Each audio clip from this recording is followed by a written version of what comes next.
tu as changé mon cœur. Jésus, Jésus, tu es l'objet de mon bonheur. Alléluia. Gloire à Dieu. Nous disons encore merci au Seigneur.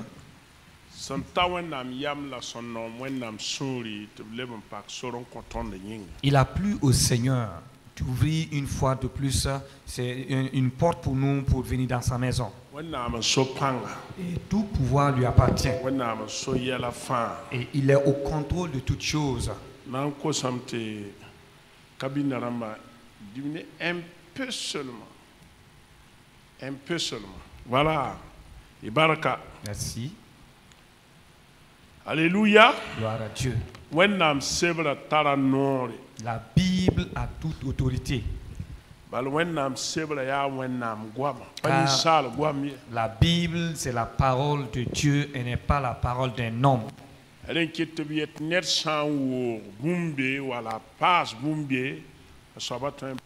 Voilà pourquoi il met en garde contre quiconque voudrait retrancher ou ajouter quoi que ce soit sur ce qui a été écrit. Mais nous ne sommes pas de ceux-là qui vont essayer d'ajouter quoi que ce soit. Nous ne sommes pas de ceux-là aussi qui vont essayer de retrancher quoi que ce soit dans la parole de Dieu. Nous sommes de ceux-là qui vont garder fermement la parole de la vérité qui est la Bible. Dans les moments difficiles et dans les moments de problème aussi. Et à cause de cette parole qui est la vérité, à cause de l'évangile, Paul a dit dans l'épître aux Galates qu'il n'y a pas une autre évangile. Il n'y a pas d'autre évangile. Il n'y a pas encore une autre Bible ou un autre livre qui donne la vie. Il n'y a pas autre livre qu'on peut qualifier de parole de Dieu si ce n'est la Bible. Même tous ces écrits tout autour de la parole de Dieu. C'est vrai que c'est des commentaires, mais c'est la Bible qui est la parole. C'est la Bible qui est la parole de Dieu. Alléluia. Gloire à Dieu. Paul dit que même si c'est un ange qui vient vous annoncer autre évangile, qui vient essayer de changer ou de tordre la parole de Dieu, que cet ange soit anathème. Et dit que même si lui, Paul, si lui, il venait à changer l'évangile, qu'il soit anathème. Car la Bible est la parole de Dieu. Alléluia. Gloire à Dieu. Il y a beaucoup de livres d'écrits. Et il y a certains écrits, quand tu les lis, ou certains livres, quand tu les lis, tu es obligé même de secouer la tête. Mais aucun de ces écrits ne peut être comparé à la Bible. Mais ce qui est encore clair est que personne ne peut vaincre la parole de Dieu. Aucune arme n'est au-dessus de la parole de Dieu. Satan même a essayé de faire disparaître la Bible en vain. Il a suscité des gens. Il les a inspirés. Il les a donné la connaissance, qui ont écrit même pour insulter ou dénigrer la Bible. Mais ils n'ont jamais réussi. La Bible est toujours vivante, elle est toujours victorieuse. Gloire à Dieu. La Bible est la parole de Dieu. Quand vous décidez de vous d'obéir à cette parole, de vous soumettre à l'autorité de la Bible, alors vous connaîtrez que la vérité réellement vient de Dieu. 1 Thessaloniciens 3, ce que Paul dit. Vous avez reçu l'évangile. Non pas comme un message venant de l'homme, mais comme la parole de Dieu qui est réellement la parole venant de Dieu. Et cette parole agit dans tout le monde entier.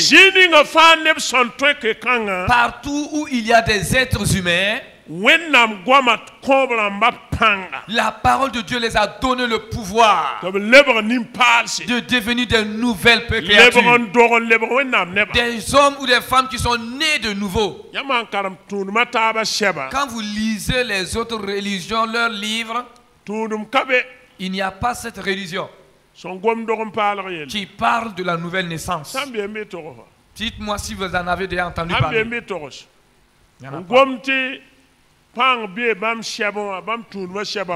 Ceux qui dans leurs écrits, dans leurs livres prétendus saints, il y a ce pouvoir d'être converti et d'avoir une nouvelle naissance, ça n'existe pas. Il n'y en a pas. Car la parole de Dieu, elle est la parole réellement de Dieu. La Bible est la parole de Dieu. Et Dieu est exactement comme sa parole. Alléluia. Gloire à Dieu. Voilà pourquoi quand il a dit ce qu'il a prononcé.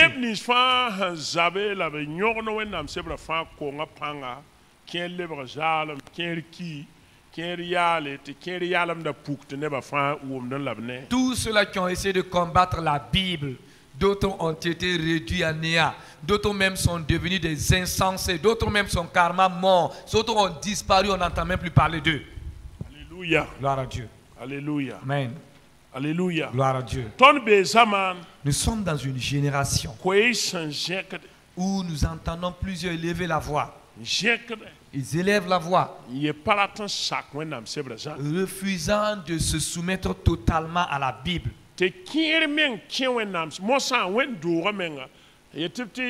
Mouvance chrétienne. Et de nos jours même, c'est surtout ceux-là qui se prétendent chrétiens là.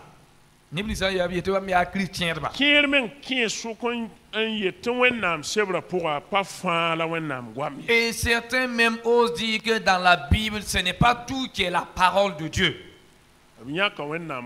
Ils ont dit qu'il y a certaines paroles qui sont directement la parole de Dieu. Et les passages même qui parlent de la bénédiction que l'homme recevra, ça c'est Dieu qui les a prononcés.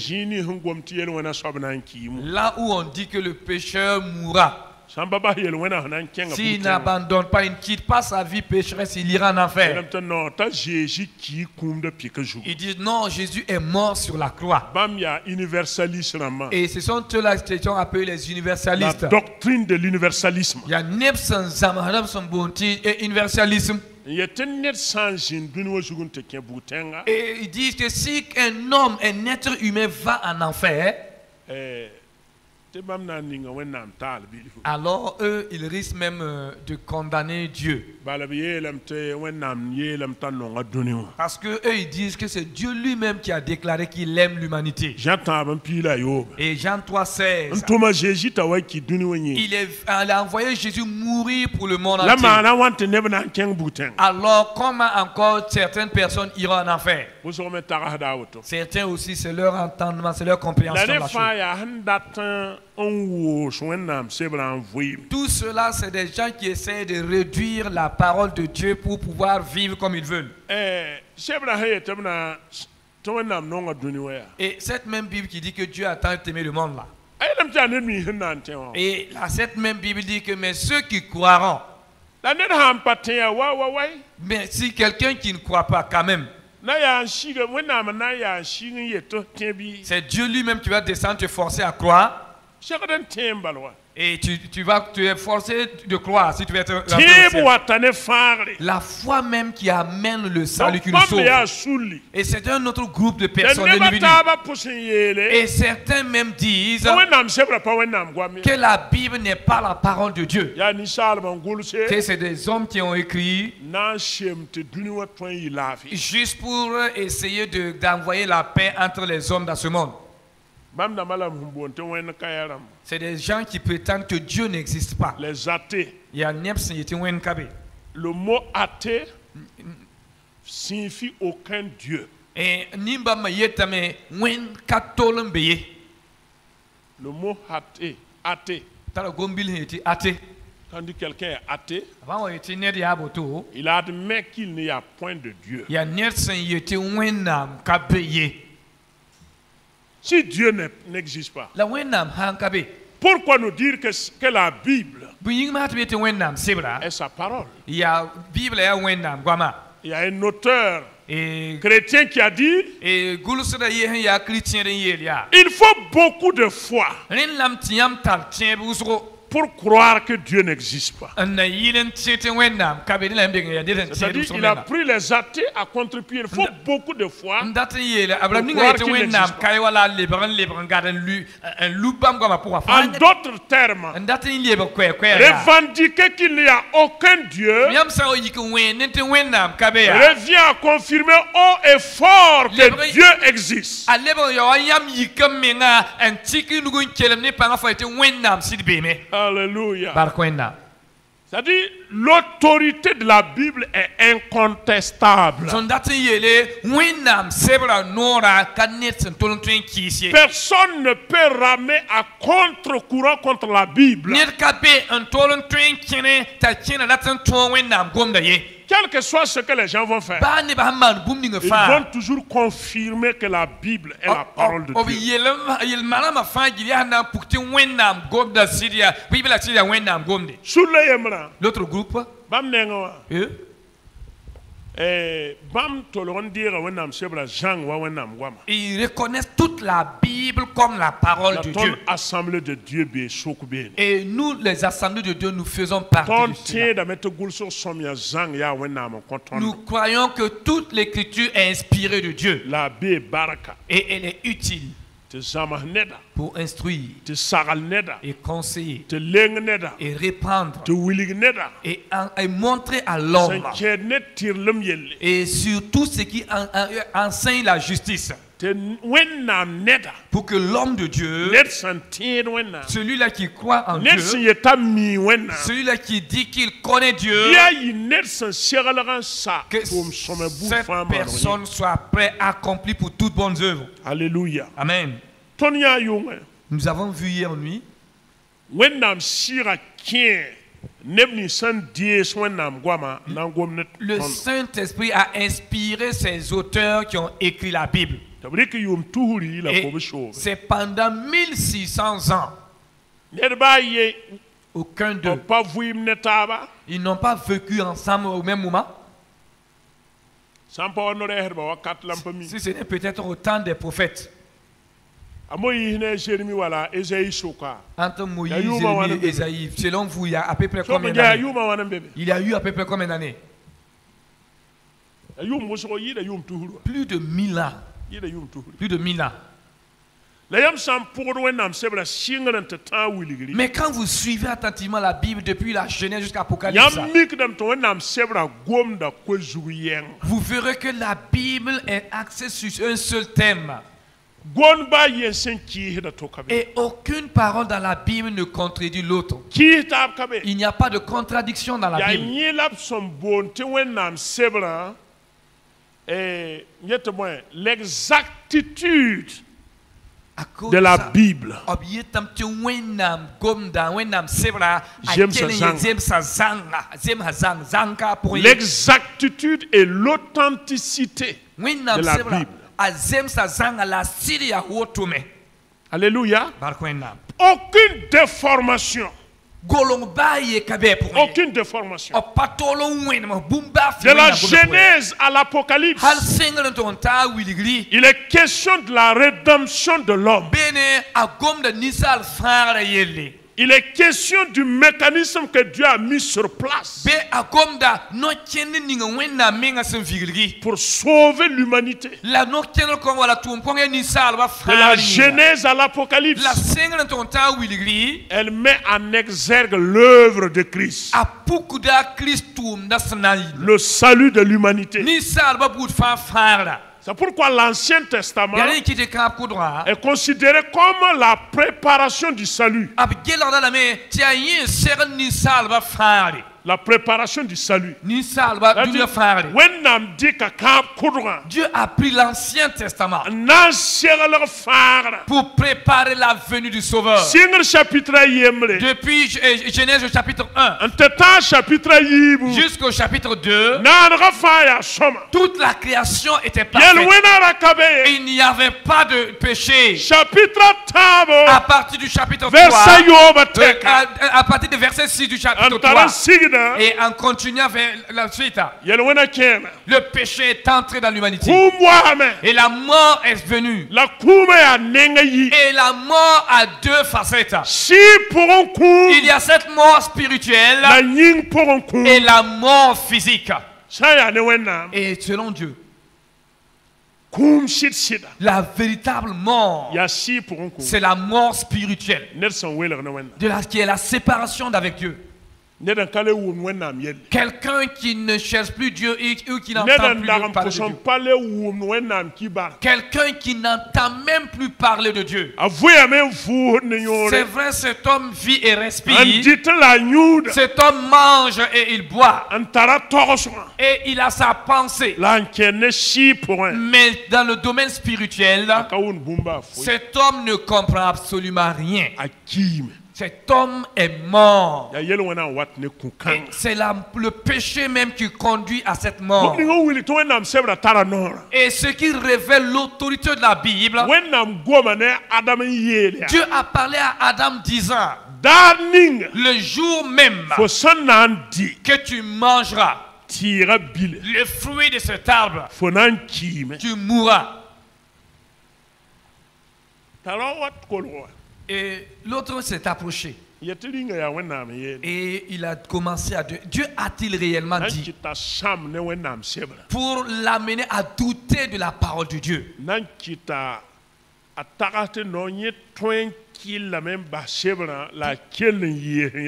Pour amener l'homme à penser qu'il peut se dévier de la parole de Dieu et rester tel qu'il était. Voici le problème de l'humanité aujourd'hui. Qu'est-ce que le diable veut?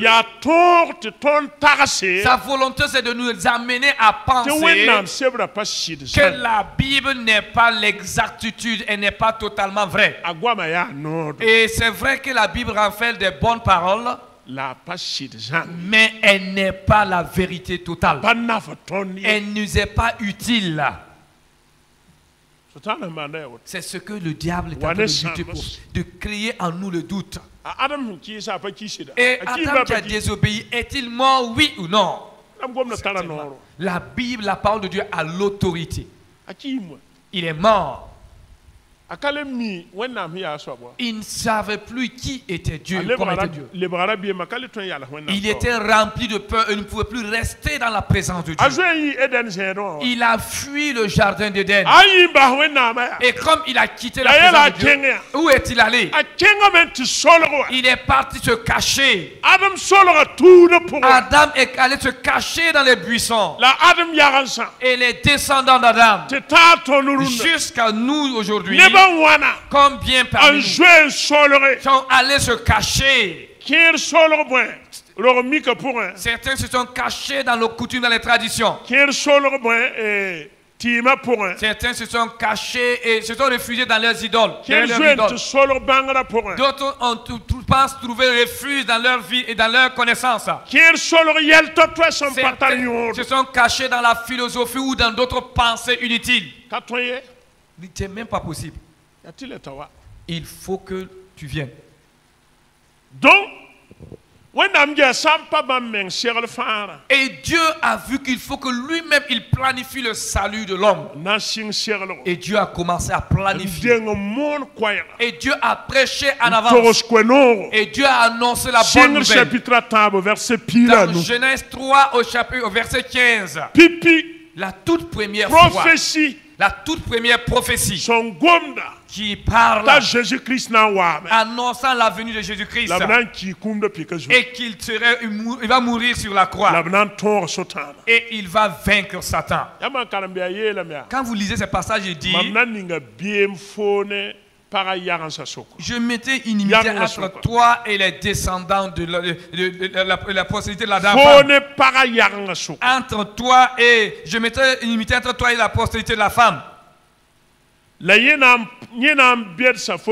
Et celle-ci t'écrasera la tête. Et tu le blesseras au talon. La première prophétie. Où Christ sera crucifié. C'est ce message. Un jour, quelqu'un viendra et paiera le salaire du péché. Il va mourir pour payer la dette du péché afin de libérer l'homme pour le ramener à Dieu. De la Genèse à l'Apocalypse, c'est cette histoire-là qui est là-bas.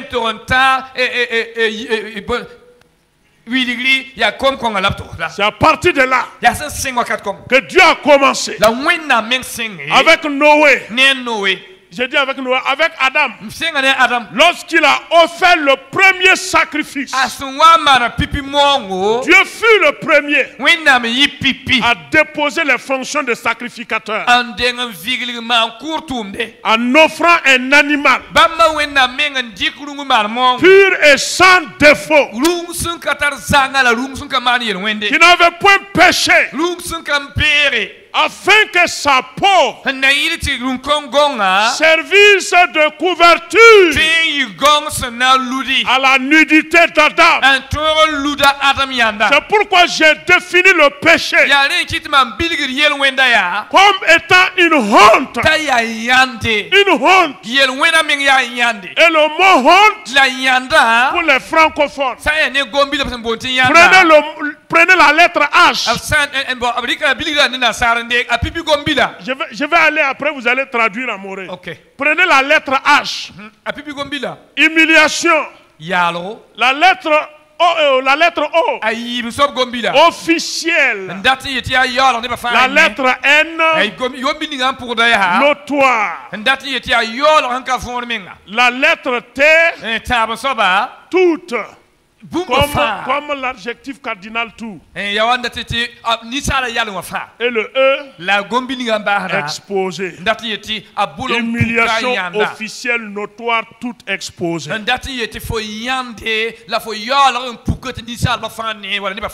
Voilà. C'est ça le péché. Et il a fallu le sacrifice pour couvrir cette humiliation. Et quand Dieu a fait ça, il a instruit à Adam, à partir de cet instant, pour s'approcher de moi, mets-toi sous la couverture d'une vie qui n'a pas de problème. Et Hébreux 9, 22 dit, sans effusion de sang, il n'y a pas de salut. Il n'y a pas de pardon. Il faut se couvrir du sang d'un animal. Avec Noé, avec Abraham, ça a été perpétuel jusqu'à Moïse, où Dieu dit à Moïse, tu vas offrir un agneau sans tache et sans défaut. Et le sang de cet agneau sera sur les linteaux des portes, qui est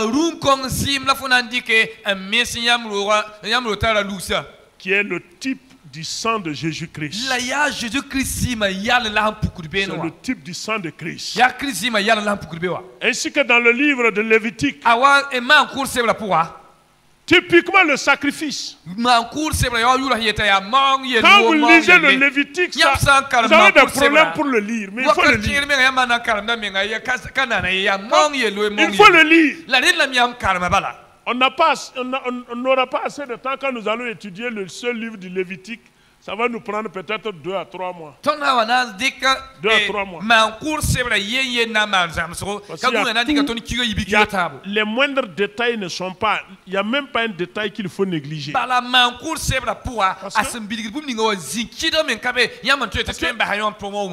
le message central qu'ils sont en train de porter vers son accomplissement.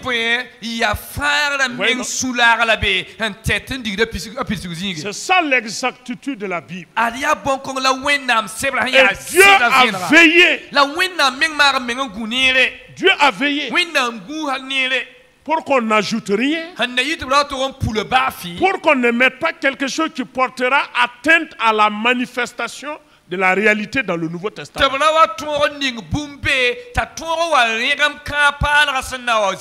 Vous venez dans le livre de Nombres. Le salaire du péché, c'est la mort. Israël a souffert dans le désert. Dans le Deutéronome, Moïse a répété la loi. Et à partir de Josué, vous voyez les traces encore. Avec Rahab. Qu'est-ce qui a fait sauver? Qu'est-ce qui a fait que Rahab a échappé à la destruction? C'est quoi? C'est à cause du fil cramoisi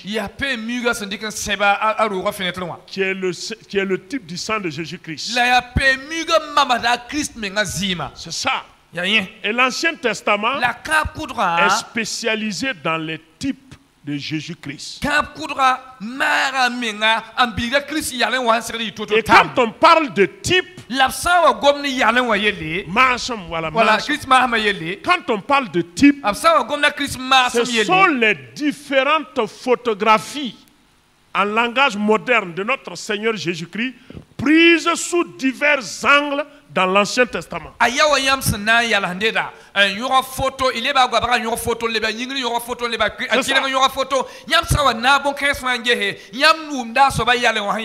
pourquoi Christ a reconnu l'autorité de l'Ancien Testament.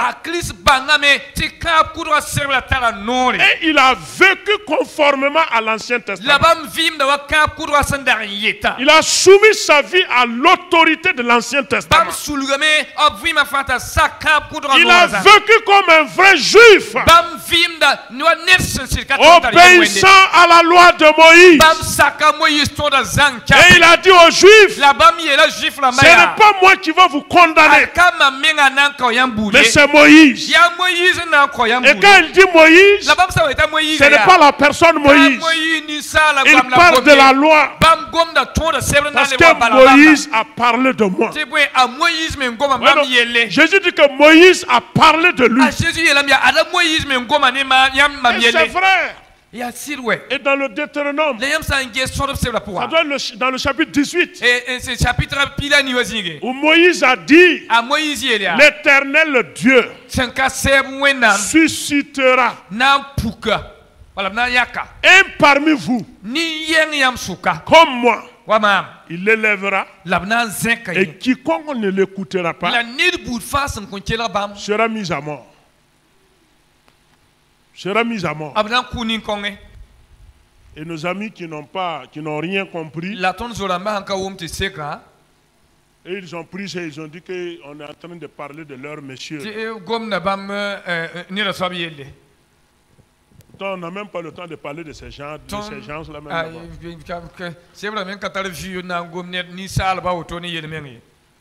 Dieu a veillé.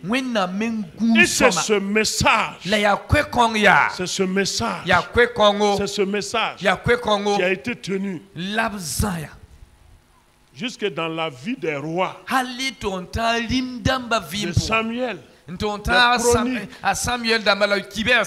Où Dieu va choisir David. C'est comme un soleil qui apparaît. L'Ancien Testament, c'est comme le soleil qui se lève. Et au fur et à mesure que le soleil monte, au fur et à mesure que vous continuez la lecture de l'Ancien Testament, vous prenez connaissance de la révélation de Dieu. Et vous voyez comme il ligne toute droite. Une ligne qui vous conduit tout droit à Jésus-Christ. Sans déviation.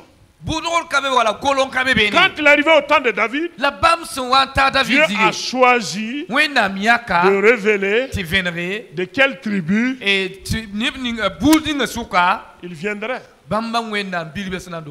Et il a parlé de David. Il a dit que David, tu ne manqueras pas de descendants. Tu ne manqueras pas de descendants. Et la ligne a continué. Les prophètes ont pris. Et Ésaïe a donné une précision. Il naîtra à Bethléem en Judée.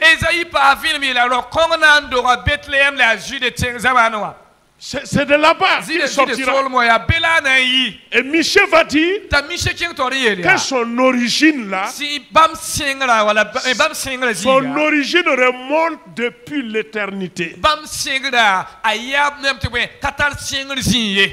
Il n'a pas de commencement. Et Jérémie va dire, il sera appelé justice de l'éternel. C'est la justice de l'éternel. Et Jérémie ajoute que quand il sera là, il va transformer le cœur des gens. La loi sera inscrite sur le cœur des gens. Et une alliance nouvelle sera conclue avec le peuple. Et Ézéchiel, il dit, Ézéchiel dans son chapitre 36, il précise qu'il répandra une eau pure sur les hommes pour faire sortir leurs péchés et changer leur cœur et leur donner un cœur de chair sur lequel il va écrire ses lois. Il va leur donner son esprit. Ainsi de suite. Et Daniel, vous prenez Daniel par exemple. Daniel parle de son retour. Quand il viendra, quand il va venir, et Daniel même a fixé le temps où il va mourir. Et sa mort va consacrer la purification des péchés. Et Daniel a précisé ça. Et après cela, il viendra avec gloire. Daniel chapitre 7, le verset 13 à 14. Daniel dit que dans mes visions nocturnes, j'ai vu quelqu'un venant sur les nuées, l'ancien des jours. Alléluia. Alléluia. Et quand vous continuez encore, les autres prophètes, les Osée, Osée proclame l'amour de Dieu pour le pécheur. Dieu aime le pécheur. Il est prêt à tout pour sauver le pécheur, à manifester sa patience, à s'humilier pour suivre l'homme, pour le négocier. Détourne-toi du mal, je te supplie, détourne-toi du mal. Je ne veux pas ta perte. Quand vous lisez Osée, c'est ça. Israël m'a abandonné, mais j'aime Israël. J'ai aimé Israël d'un amour éternel. Dieu aime l'homme parce qu'il l'a créé à son image. Et ce n'est pas la gloire de Dieu de voir l'homme souffrir en enfer. C'est pourquoi il ne veut pas ça. Et quand vous lisez les autres prophètes, Jusqu'à Zacharie. Zacharie parle de sa mort. De comment les disciples vont fuir et le laisser. Et de son retour. Où Israël le verra. Et Zacharie a donné des prophéties qui bouleverse notre monde aujourd'hui. C'est ça l'exactitude de la parole de Dieu. C'est ça l'autorité de la Bible. Quand vous lisez Jérémie par exemple, quand Jérémie parlait, il a dit, un temps viendra, on ne dira plus que ce Seigneur-là, qui a sauvé ce Dieu qui a sauvé son peuple d'Égypte. Mais au contraire, on dira l'Éternel Dieu qui avait dispersé Israël partout dans ce monde. Et il va les rassembler à nouveau, il va les ramener là-bas. Et il dit, je susciterai des chasseurs. Et ils vont les chercher même dans les grottes. Ézéchiel dit, ils seront pris sur des ailes d'un aigle et assis à la main sur nez. Et ils seront pris de loin. On dira à ceux de l'Est, ceux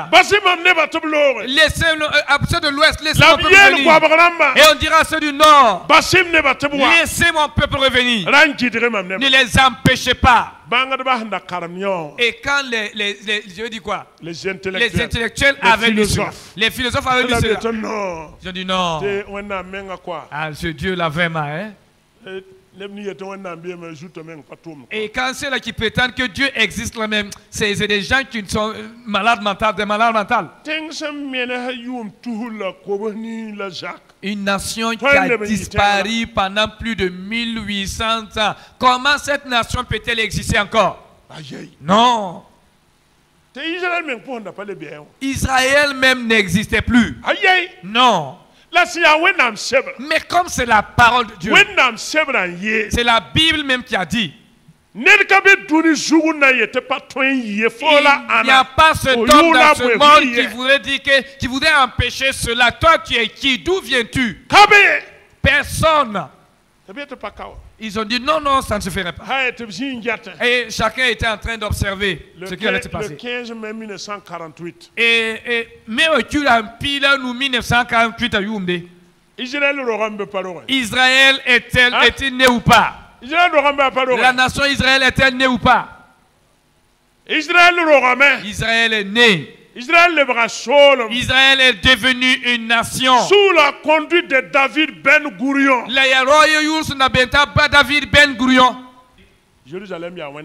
Jérusalem appartient à l'Éternel Dieu. Malheureusement, ce que les gens ignorent, même Israël là, ce pays ne les appartient pas.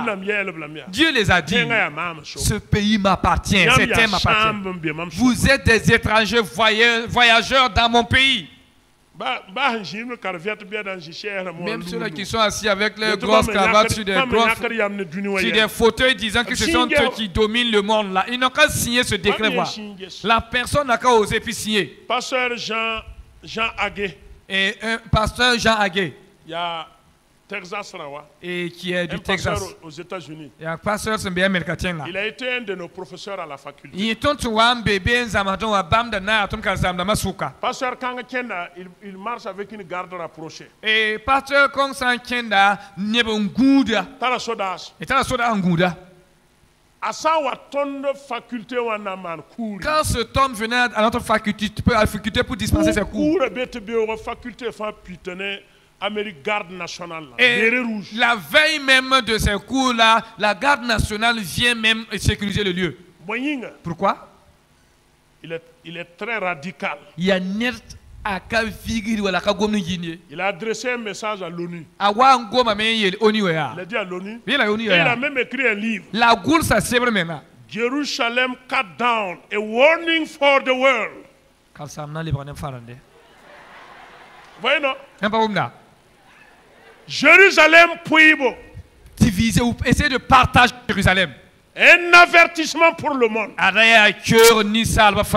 warning for the world. Ne touchez pas à la ville du grand roi. Si vous divisez la ville du grand roi, vous allez savoir.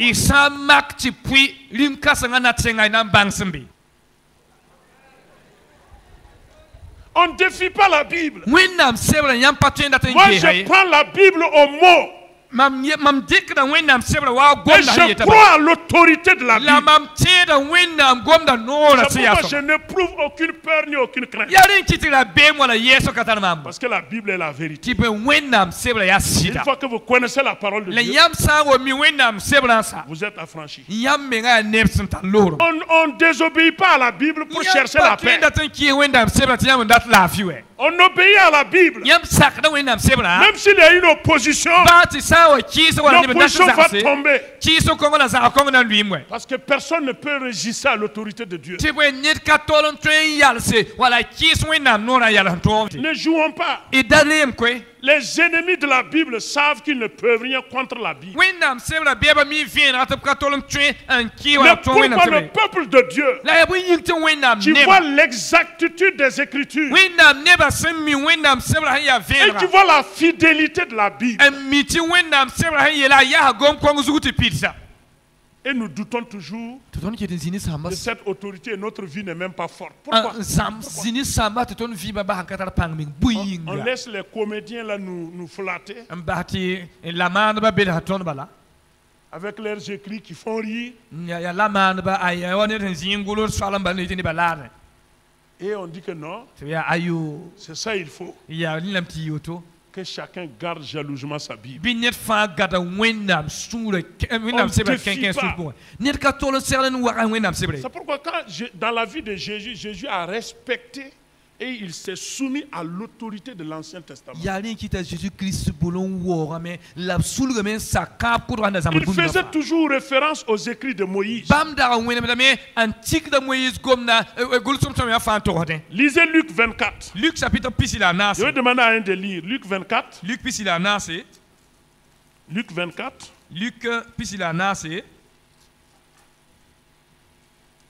Vous lisez ça pour nous. Lisez en français, c'est pas grave. 24 combien? Luc Piscilana, c'est à partir du verset.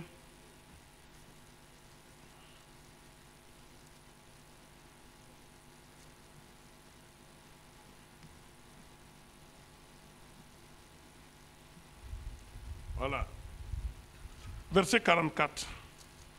Lisez le verset 44. Puis il leur dit, c'est là ce que je vous disais lorsque j'étais encore avec vous, qu'il fallait que s'accomplisse tout ce qui est écrit de moi dans la loi de Moïse, dans les prophètes et dans les psaumes. C'est clair. Oui, non? Dans la loi de Moïse, dans les prophètes et dans les psaumes. Vous voyez la file. Dites la file, vous voyez la ligne. L'exactitude. Christ a fait exactement ce qui est écrit le concernant. Et quand vous lisez le verset 45 en descendant, il a ouvert l'esprit des disciples pour qu'ils comprennent les Saintes Écritures. Moi, c'est ce que je demande à Dieu pour vous. Que Dieu ouvre votre esprit. Qu'il illumine votre entendement. Et qu'il vous accorde la révélation pour comprendre les Saintes Écritures. Sinon, la Bible ne se contredit pas. Non. Même si nous avons des passages difficiles à comprendre, ce n'est pas pour autant que nous puissions dire que c'est contradictoire. Quand vous lisez la Bible, par exemple,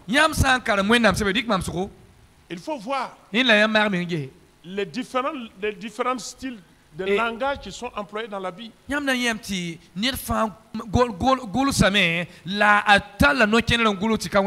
En français, on a des figures différentes. La parabole, l'hyperbole, quoi? La litote, l'homonyme. Ça, c'est en français. À moi aussi, on en a. Ne bon gomni yelbuna. Ne bon gomni kibay. Donc, et quand vous lisez la Bible, il y a le langage figuré, il y a le langage propre.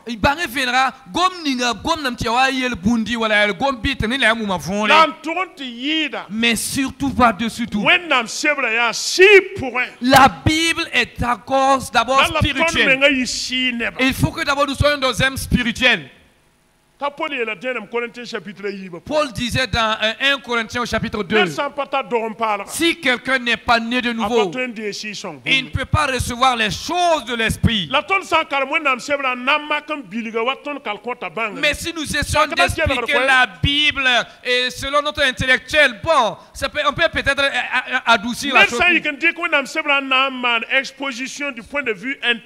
Supposons que quelqu'un veut faire des exposés sur la Bible sans faire cas de la vie spirituelle. Quand vous écoutez, si la personne est douée, ça serait vraiment très beau. Parce que la Bible a résisté à la critique littéraire. La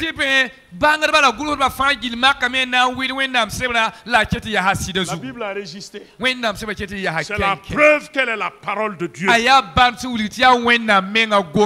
Elle a résisté malgré la prédication de son anéantissement par ses ennemis.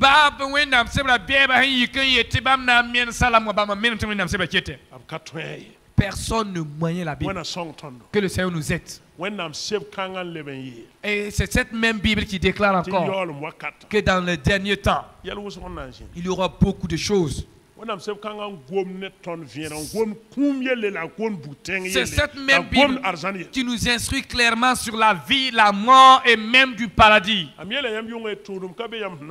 Et je disais hier, il n'y a pas cette religion qui te dira clairement après ta mort tu iras au paradis. Chacun dit non, c'est Dieu seul qui sait. Avant, quand on arriverait devant lui, alors nous allons écouter sa sentence. Mais la Bible est claire.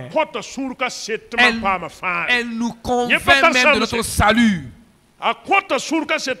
Et nous avons cette assurance que nous sommes sauvés.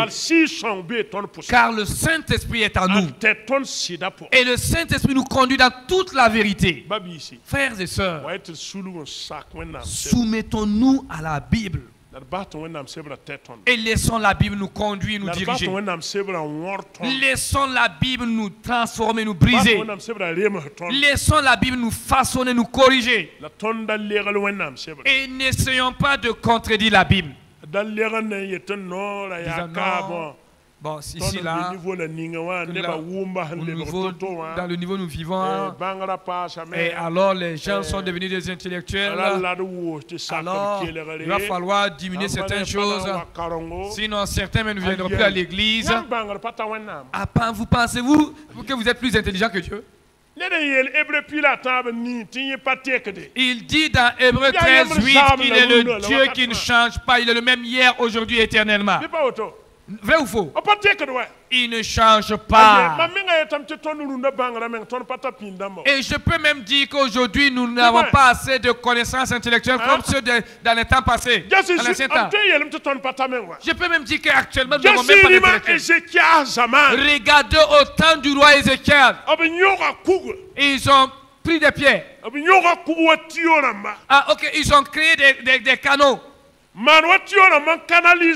ils ont canalisé de l'eau jusqu'à Jérusalem. Au temps du roi Ézéchias,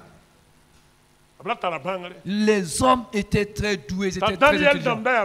Et les Daniel étaient des super doués. Experts en administration et en gestion.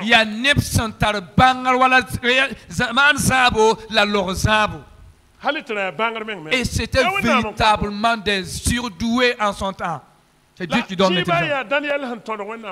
Mais nulle part Daniel n'a désobéi à la parole de Dieu. Daniel s'est soumis à la Bible. Il a dit au roi, tu as vu tout ce que Dieu a fait, mais tu ne t'es pas humilié devant le Dieu des cieux. Tu t'es enflé et tu as désobéi à ce Dieu-là. Voilà pourquoi tu as vu ce doigt qui a écrit sur le mur. Et ce doigt dit tout simplement, peser, compter et diviser. Dieu t'a pesé, tu t'as trouvé très léger. Il a compté et les jours de ton règne a fini. Ton royaume a été divisé. C'est cette même nuit que lui, il a été tué. Que le Seigneur nous aide. Amen. Que le Seigneur nous aide. Que le Seigneur nous aide. Amen. Que le Seigneur nous aide à aimer la Bible. Êtes-vous venu avec vos Bibles?